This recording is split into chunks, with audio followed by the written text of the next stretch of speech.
UI Upendra గారి నుంచి చాలా రోజుల తర్వాత వచ్చిన మూవీ కావడంతో ఫస్ట్ ఈ మూవీని చూద్దామని డిసైడ్ అయ్యి చూసా. నాకు ఈ మూవీ మీద చాలా ఎక్స్పెక్టేషన్స్ ఉండే. ఈ జనరేషన్ ఆడియన్స్ కి ఉపేంద్ర గారి డైరెక్షన్ పవర్ ఏంటో చూపిస్తారని. అండ్ మూవీ స్టార్టింగ్ లో మీరు ఇంటెలిజెంట్ అయితే థియేటర్ నుంచి వెళ్ళిపోండి, మూర్ఖులైతే చివరి వరకు చూడండి అని వేశారు.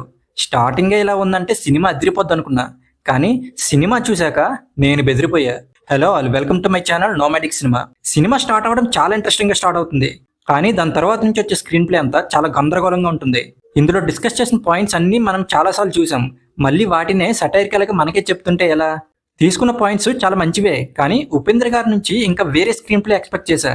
ఉపేంద్ర మూవీ చూస్తున్నప్పుడు కూడా మనకు ఇదేం సోదరి నాయన అనిపిస్తుంది స్టార్టింగ్ లో, కానీ ఎండకు వచ్చేటప్పటికి ఒక షాకింగ్ ఎలిమెంట్ తో అదిరిపోయే స్క్రీన్ ప్లేతో మనకి నచ్చేలా తీశారు. కానీ ఈ మూవీ తనకి నచ్చినట్టు తీసుకున్నారు. ఫస్ట్ హాఫ్ అంతా ఏంద్రా అయ్యా అనుకుంటాం, సరే లాస్ట్ లో ఏదైనా సర్ప్రైజ్ ఎలిమెంట్ తో దానికి లింక్ ఉంటుందని ఆ మైండ్ సెట్ లో ప్రతి డీటెయిల్ ని అబ్జర్వ్ చేసుకుంటూ చూస్తున్నా, కానీ లాస్ట్ కి వచ్చేసరికి ఏం అనిపించలేదు. ఇంటర్వెల్ దగ్గర వచ్చే ఎపిసోడ్ మాత్రం చాలా బాగా అనిపించింది.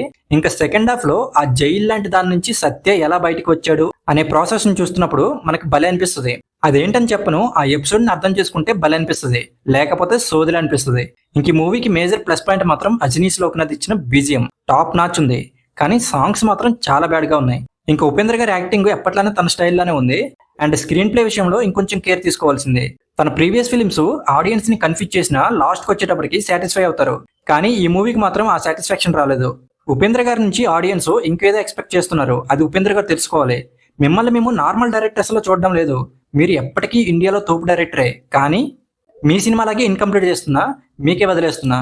ఇంక ఓవరాల్ గా మూవీ గురించి చెప్పాలంటే, ఒక డిఫరెంట్ మూవీని చూడాలనుకుంటే చూడండి, కానీ కండిషన్స్ అప్లై.